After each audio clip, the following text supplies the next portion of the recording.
Et waouh, ça me rend un peu émotionnelle. Hein. Tout ça pour dire que je suis passée d'une moyenne de 8 sur 20 au premier trimestre, en première scientifique, à une moyenne de 15 sur 20 à la fin du trimestre. Je me dis, mais j'ai raté un épisode, est-ce qu'on m'a évanoui? Qu'est-ce qui s'est passé? Bienvenue à toi sur Les Techniciennes, la chaîne qui met en valeur le parcours de femmes inspirantes du domaine de la tech. Donc aujourd'hui, je vais vous partager mon parcours scolaire uniquement, donc de l'enfance jusqu'à l'obtention de mon master.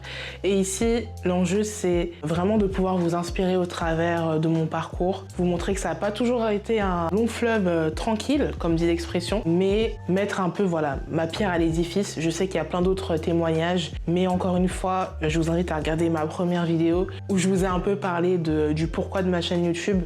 Voilà, on part d'un constat où il y a peu de représentation de femmes dans le domaine de la tech, donc chaque parole compte, chaque voix compte, chacun a son témoignage unique et c'est très important de pouvoir le partager. Donc trêve de blablabla, entrons dans le vif du sujet.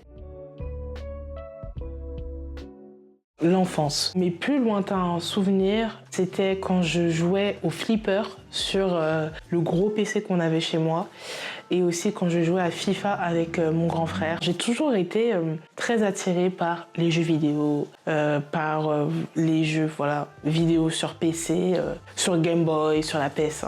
Ça a toujours été quelque chose qui m'a attirée. Je ne pourrais pas vous dire pourquoi. Peut-être qu'il faudrait que je demande à mes parents. Je me souviens qu'à cette époque, j'avais en tête d'être chef d'entreprise. C'était mon métier de rêve. Pourquoi? Parce que je pense, j'avais peut-être vu un reportage sur les chefs d'entreprise et j'avais entendu que c'était un métier qui rapportait beaucoup d'argent. Voilà, vraiment. Donc je me suis dit, j'ai envie d'être chef d'entreprise. Et ce souvenir que mes proches me disaient toujours, mais Marina, chef d'entreprise, mais dans quoi? Je disais, je sais pas, je veux juste être chef d'entreprise. Voilà. Donc ça, c'est mon enfance. Donc jusqu'à la fin de la primaire, jusqu'à mes 10 ans. Au collège, c'était très simple pour moi. J'étais très à l'aise dans les différentes matières, mais je restais quand même une élève très introvertie, très timide. J'aimais pas parler, j'aimais pas participer. La plupart de mes bulletins, c'était ça. Élève sérieuse, mais devrait plus participer à l'oral. C'était ça.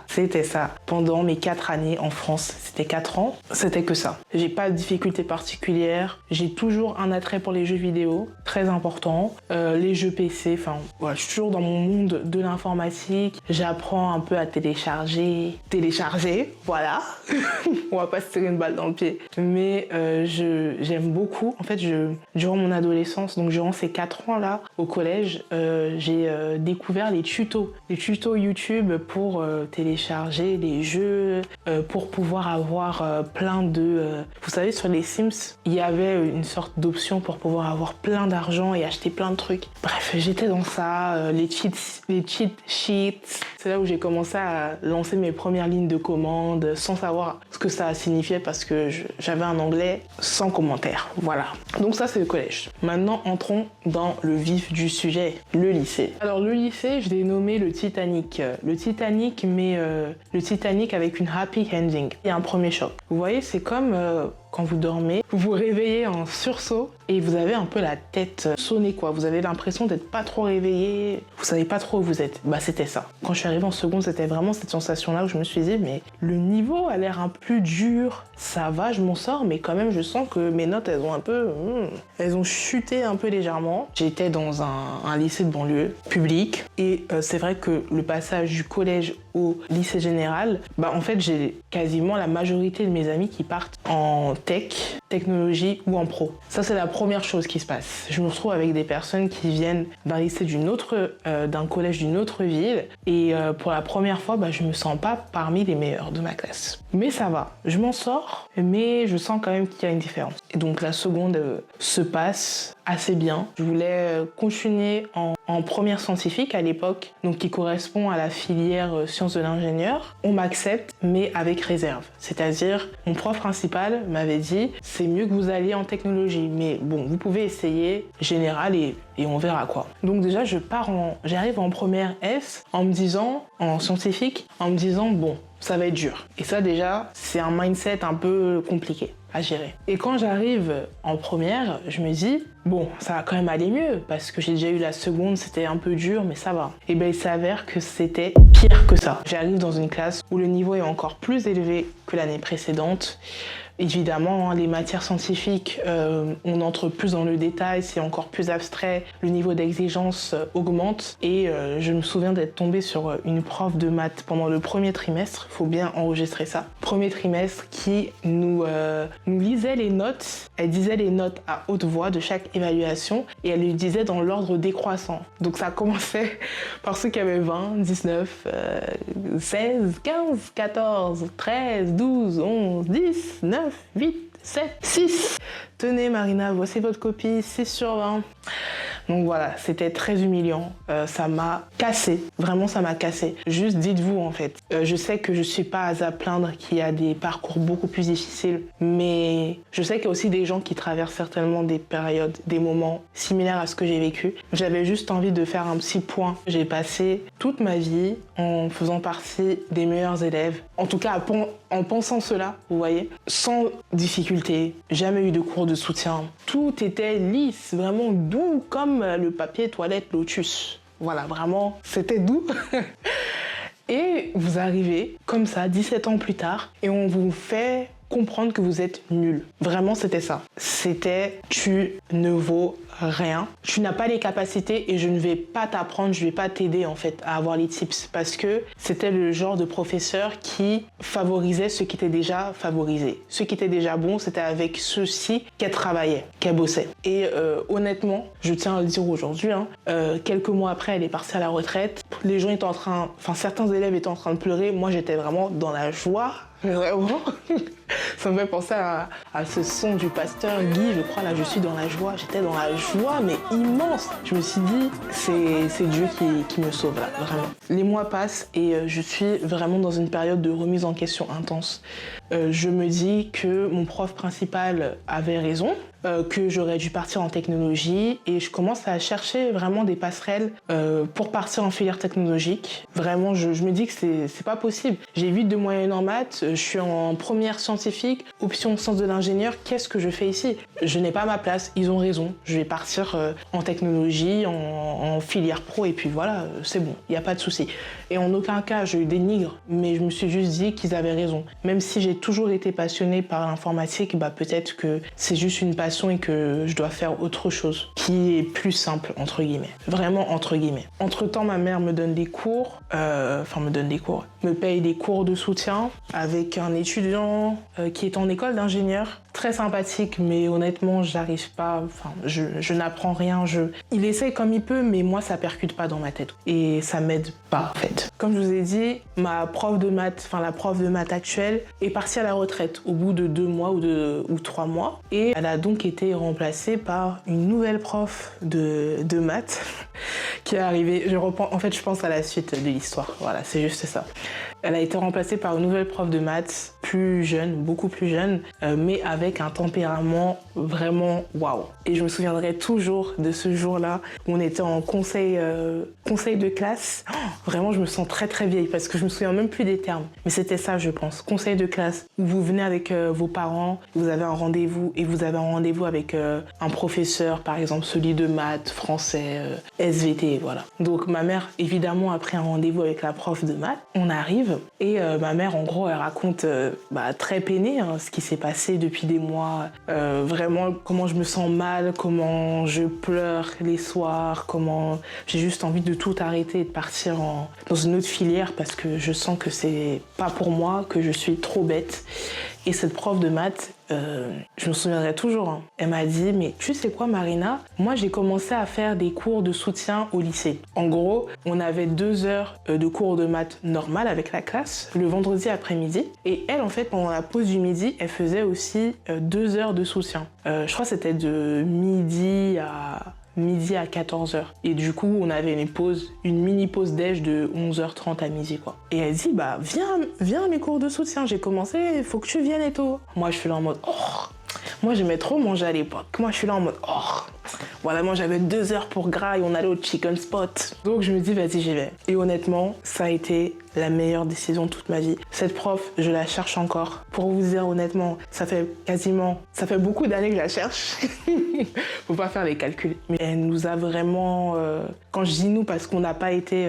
Enfin, j'étais pas la seule. Il y a eu aussi d'autres camarades qui ont pu bénéficier de son aide. Mais ça, vraiment, ça a changé. Ça a changé quand même ma vie. C'est gros, mais c'est la vérité. Parce que je suis vraiment tombée sur une personne qui a été là pour moi, qui m'a appris les méthodes pour comprendre les mathématiques. Je ne dis pas qu'aujourd'hui je suis une gosse ou je ne sais pas quelle grande théoricienne des mathématiques, loin de là. Mais j'ai les bases et j'ai cette confiance en moi où je sais que peu importe les difficultés, bien sûr, j'ai eu des bas après, mais je sais que j'ai cette capacité intellectuelle pour réussir. Et c'est triste à dire que aussi, on peut pas forcément maîtriser ça, le fait d'avoir une prof qui vient, qui nous soutient, qui nous aide. Malheureusement, moi, j'ai eu cette grâce, vraiment grâce à Dieu, qu'elle vienne au bon moment où j'étais vraiment à 2 doigts de partir. Et waouh, ça me rend un peu émotionnelle. Tout ça pour dire que je suis passée d'une moyenne de 8 sur 20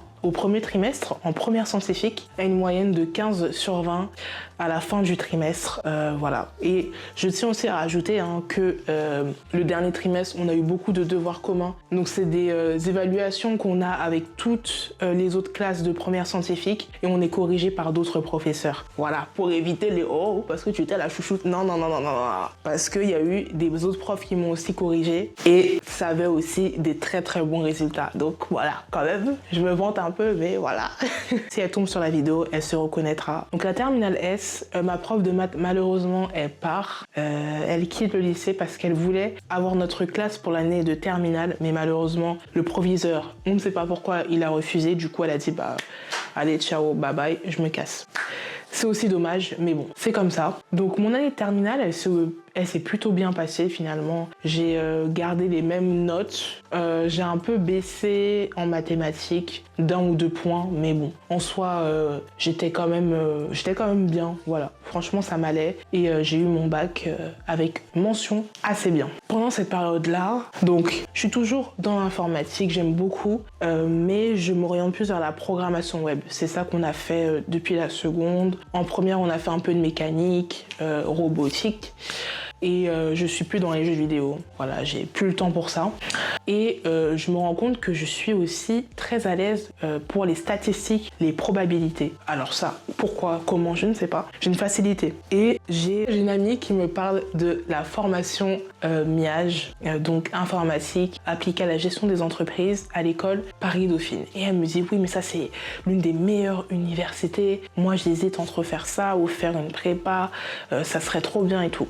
Et moi, je regarde un peu la planche de formation et tout, et puis je vois, il y a des mathématiques, il y a des stats, développement web, et comme débouché, je vois que dans le nom de la formation, il y a marqué entreprise. Et si vous vous souvenez bien, quand j'étais enfant, qu'est-ce que je disais? Je voulais être chef d'entreprise. Là, je dis, mais bingo, informatique, entreprise, c'est cette formation.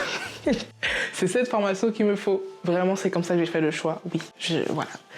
Je parle à cœur ouvert, donc c'est comme ça que je me suis dit, mais oui, c'est cette formation que je veux faire. Comment ça se passait? On faisait d'abord une licence mathématiques et informatique pendant 2 ans, et à la 3e année, on intégrait la licence MIAGE. Donc en gros, la licence MIAGE, c'est de la L3, 3e année de licence, à la M2 au Master 2. Donc c'est licence 3, Master 1, Master 2. C'est un diplôme en 3 ans. Donc j'ai postulé pour la licence mathématiques et informatique. Et à cette époque-là, pour intégrer Dauphine, c'était hors Parcoursup. Donc il fallait s'inscrire sur leur site. Et on devait demander des lettres de recommandation aux différents professeurs. Donc c'est ce que j'ai fait. J'ai demandé à mes différents professeurs. Ils ont accepté. Ils m'ont bien... Franchement, ils ont été très gentils. Ils ont noté, oui, très bon élève, très très sympathique. Et dites-vous que dès la première étape, on m'a dit non.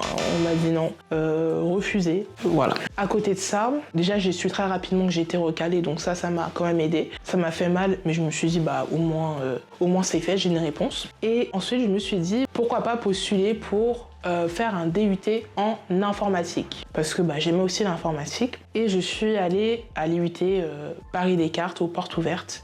Honnêtement, ça m'a pas vraiment plu. Je suis arrivée là-bas, je suis tombée sur des personnes qui étaient très à fond sur l'informatique, genre vraiment. C'était leur ton pied mon pied, c'est-à-dire que day to day, c'était que l'informatique, je mange, je bois, dev. Non, ça me plaisait pas. J'aime l'informatique, mais que ça tous les jours, c'était pas possible. Donc j'en sors un peu déçue. Et puis je tombe par hasard sur un autre stand du DUT en statistique et en informatique décisionnelle, qui est maintenant le DUT en data science. Voilà, ça sonne plus. Voilà, c'est plus trendy maintenant, la data science. En tout cas, à l'époque, c'était pas ça. Et vraiment là j'ai eu un coup de cœur. C'était une formation qui mélangeait les deux matières que j'aime beaucoup, c'est-à-dire la statistique et l'informatique, le développement web, développement orienté objet, mais appliqué à la statistique. J'ai postulé sur Parcoursup, j'y étais en liste d'attente, mais au bout de quelques semaines, j'ai été acceptée. Et c'est comme ça que j'ai commencé mon aventure en DUT. Les 2 ans en data science m'ont beaucoup aidé à poser les bases de la data. C'était un domaine que je connaissais pas finalement. Moi à la base, je partais juste sur une formation avec deux parcours qui m'intéressaient, mais je savais pas que le mix des deux ça s'appelle la data et que quelques années plus tard ça allait être vraiment la formation à la mode quoi. Honnêtement, moi j'étais juste dans mon truc. J'ai découvert les bases de la programmation, j'ai pu découvrir le langage SQL, comment faire des extractions, comment aussi développer du code en Python mais appliqué à la data via des librairies comme NumPy. Je sors vraiment de mes souvenirs. J'ai pu faire la data visualisation et aussi avoir des cours en gestion, en comptabilité. Voilà, les différents cours, j'ai beaucoup aimé ces 2 années. Pour être honnête, c'était beaucoup plus simple que mes années lycée, qui étaient des années vraiment noires, on va pas se mentir. Donc j'arrive là-bas, le niveau est quand même plus facile, je trouve. On revoit des choses que j'avais vues en première S, en terminale S. Et niveau data, c'est vraiment niveau programmation data, où là j'ai pu monter en compétences et découvrir un domaine que je ne connaissais pas auparavant. Et aussi un autre point important, c'est que quand je postule pour ce DUT, pourquoi je pars sur ce DUT principalement à Paris? Parce qu'ils ont une passerelle avec la licence MIAGE de Paris Dauphine. C'est pour ça. Voilà. Je m'étais dit, ok, j'ai pas réussi à y aller par la voie, on va dire normale, par la licence Math Info. Du coup, je cherche un autre moyen d'y accéder. Donc c'est aussi ça qui m'a fait prendre cette décision d'aller à Paris Descartes. Et au bout de ces 2 ans, je repostule du coup pour la licence MIAGE. Je passe les entretiens en ligne. C'était pendant la période du Covid à cette époque. Je passe les entretiens. C'est très mitigé. J'en sors en me disant bon, franchement on va voir. Je sais pas trop quoi penser. Et au bout de quelques jours, on me dit oui, je suis acceptée en licence. Je dis waouh, trop bien, trop contente, la joie. Enfin, quelques mois après, je rentre en licence MIAGE à l'université de Paris Dauphine. Et là, je me dis, c'est bon, je suis arrivée, voilà, je suis dans une fac, une des plus grandes facs de France, bien réputée, voilà, on est là, on pose. Tu connais, on est bien, on est posé, hein. Je me suis dit, c'est bon, j'ai déjà vécu les galères au lycée, là, quel problème? Je suis déjà à la fin. Non, ce n'était que le début. Et là, dès les premiers jours, j'ai senti la claque. C'est-à-dire qu'on a eu, pour ceux qui venaient de filières comme le DUT ou BTS informatique, on avait 2 semaines de remise à niveau. Parce que pour eux, on n'était pas assez chaud en fait. Vous n'êtes pas prêts. Et pour vous dire, même avec cette remise à niveau, ça m'a pris 1 an pour me mettre vraiment à niveau. Voilà, soyons honnêtes. Et encore. Donc on arrive déjà pendant les 2 semaines, on n'est que entre DUT et entre BTS, pour vous dire. Mais déjà même là, on est en mode, trigonométrie avancée, algèbre linéaire, statistique. En fait, on a revu tout ce qu'on a vu les années précédentes, mais avec des lettres, des gamma, des bêta, des gamma. Je me dis, mais j'ai raté un épisode, est-ce qu'on m'a évanoui? Qu'est-ce qui s'est passé? Genre vraiment, j'ai pas compris. Donc, déjà, je me dis, ok, douche froide. Et quand on rejoint l'équipe des Dauphinois, voilà, les OG, quand on les rejoint, là, c'est vraiment la chute libre. Honnêtement, ça a été très dur. La seule matière où je gardais un peu les pieds sur terre, c'était le cours de... j'ai oublié comment ça s'appelait ce nom. Il n'y avait que ces 2 matières avec l'anglais. Le reste, en dessous de 10. 6, 5, 7, 6, 5, 7, 6. Voilà. Et là, encore une fois, je repasse dans ma phase très très sombre. Je pleure quand je rentre chez moi, je pleure quand je vois ma mère. Et je commence à chercher d'autres passerelles. Je me dis encore une fois, deuxième fois de ma vie où je me mens à moi-même, je n'ai pas les capacités. C'est pas possible, c'est pas fait pour moi, j'ai eu de la chance. Encore une fois, vous voyez les pensées. Et honnêtement, je parle de cette force aussi d'être bien entourée parce que c'est toujours aussi ça qui m'a permis de me relever. Hein. C'est le fait qu'il y ait eu des gens autour de moi qui m'ont dit « Marina, t'as les capacités, je crois en toi, tu peux y arriver, lève-toi, essaye encore un peu, essaye, on verra, on va trouver des solutions. » C'est aussi ça qui aide. Bien sûr, comme ma mère aime le dire, c'est aussi parce que toi tu as eu la volonté. Oui, j'ai eu cette volonté, mais parce que aussi à côté de moi, il y a des gens qui m'ont dit « Lève-toi, lève-toi, lève-toi ». Donc les mois passent, je me dis que c'est pas possible, je commence à postuler ailleurs. Et puis le second semestre arrive et là je me rends compte que quand même ça commence à aller mieux au niveau des notes. Je comprends un peu mieux les cours. Je me souviens du cours de réseau qu'on avait avec un prof aussi très sympathique. J'aimais beaucoup, alors que c'était juste des adresses IP à déchiffrer. Voilà. Mais c'est très important les adresses IP, hein, très important.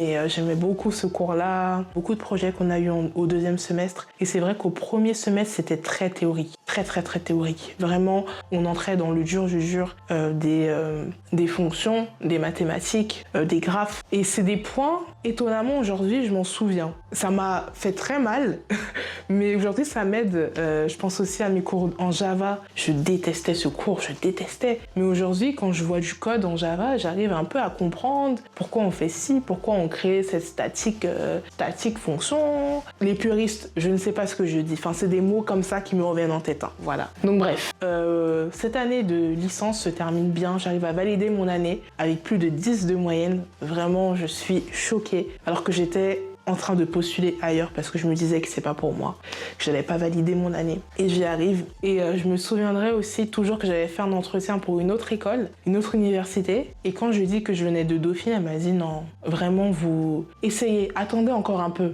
Mais moi je vous conseille vraiment de rester là-bas. J'ai dit mais attends, what? Même la prof d'une autre université, elle m'a dit non, vraiment restez là-bas, ne venez pas chez nous, pardon. Parce que, vraiment. Donc, je me suis dit, ok, bon, peut-être que je vais rester alors. Et voilà, on enchaîne après vers le master. Donc, master toujours MIAGE. Ça a été beaucoup plus simple. On a eu beaucoup plus de travaux de groupe aussi. C'est pas ce qu'il y a le plus simple non plus, hein, parce qu'il faut apprendre à gérer les différentes personnes avec leurs différents caractères. J'en fais partie aussi. Hein. On est plus dans la pratique, encore une fois, où on doit vraiment délivrer des projets, des jeux.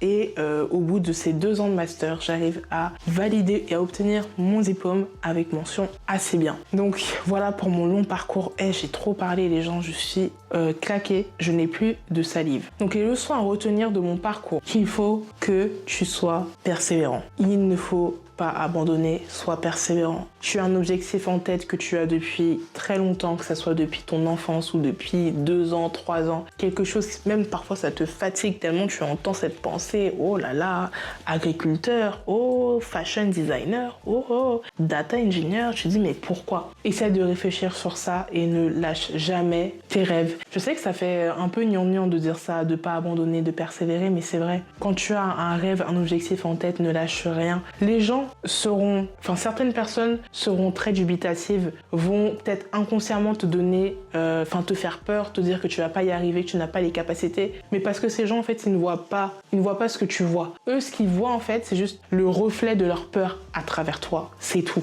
Mais toi faut que tu avances et que tu lâches rien et que tu restes fixé sur tes objectifs et que tu te donnes des actions pour y arriver. Le deuxième point c'est chercher des mentors, comme vous avez pu le voir durant ma longue tirade Mathirad là, j'ai eu ma maman qui m'a aidée, j'ai eu une professeure que je cherche encore, hein. Où est-elle? Je ne sais pas. J'ai une professeure qui m'a aidée, mais j'ai eu aussi d'autres professeurs qui m'ont encouragée. J'ai eu aussi mes proches, hein. Enfin j'ai parlé de ma mère, j'ai eu aussi ma petite sœur, j'ai eu aussi des amis. Entourez-vous de personnes, de préférence qui ont qui sont déjà passées par là, qui ont déjà eu un peu d'expérience, donc plus âgées que vous normalement. Voilà. Des personnes qui pourront vous conseiller, vous guider et vous motiver quand ça va pas. Et troisième point, c'est reste curieux, et j'ai aussi ajouté reste aussi ouvert d'esprit. Vraiment intéresse-toi aux différentes possibilités. Vous avez pu le voir, à la base moi je voulais faire cette licence maths informatique. Après ce master j'avais déjà tout pensé dans ma tête, mais Dieu a fait, on a décidé autrement, et j'ai donc cherché des moyens pour pouvoir atteindre cet objectif. Et même peut-être que j'aurais même découvert qu'un autre domaine m'intéressait plus, peut-être une autre école, enfin on sait jamais, mais toujours restez ouvert et ne soyez pas forcément trop focus sur un plan. C'est bien d'avoir un objectif, mais il y a différents moyens pour l'atteindre. Et parfois vous allez vous rendre compte que c'est pas forcément ça qui vous convenait le plus, et vous allez vous rediriger vers quelque chose, un objectif qui va mieux s'ajuster à vos besoins, quoi. Et vous, j'ai hâte que vous me partagiez aussi votre parcours scolaire, que ça soit dans la tech ou pas, il n'y a vraiment pas de souci, on est ouvert et c'est vraiment important. Moi j'aime trop écouter vos histoires, vos parcours, et c'est dommage parce qu'on n'a pas forcément le temps d'échanger sur ça. Quand j'allais à des conférences, c'est souvent, voilà, on pose une question, allez, deuxième question, troisième, alors que c'est important, vous voyez. Peut-être que vous allez me poser des questions sur un certain point, vous allez être intéressé par quelque chose que j'ai dit, mais qui pour moi était très banal, on ne sait pas. Donc, en tout cas, je vous remercie d'avoir écouté Mathirad de bout en bout. Franchement, bravo à vous. J'espère vraiment que ça vous aura inspiré, aidé, sensibilisé sur les différentes étapes d'un parcours scolaire qui a des hauts, qui a des bas, mais que le plus important, c'est d'arriver là où on se sent bien. Et c'est mon cas aujourd'hui. Même s'il y a encore quelques petits trucs que j'aimerais bien ajuster, mais je suis bien et je suis très très fière de moi, et j'espère que c'est aussi le cas pour vous. En tout cas, ne lâchez rien, restez toujours fiers de vous, célébrez chaque petite victoire, et on se retrouve bientôt pour une prochaine vidéo. Prenez soin de vous, ciao.